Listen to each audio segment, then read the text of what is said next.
Hello guys, in this tutorial you will learn how you can share a folder from your cloud drive in the Mega application. So let us guide you through this. Navigate to the Mega app, for example, via the desktop version or web version, and then click into Cloud Drive and select the given folder. You can also go through the overview here. Let's go, for instance, with this folder here, right? So what you want to do is click into these three dots, then hover mouse over share and choose one of these options. Send to chat, share folder, or manage link. If you like to share the folder, click into this option.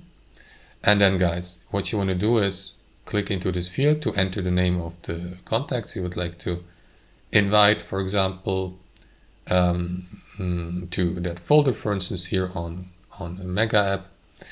And then, or the email address, for example. And then what you want to do is set a permission level here to the right. Like, for example, if you'd like to allow the person to, add changes and edits to the given folder, like writing something or adding files.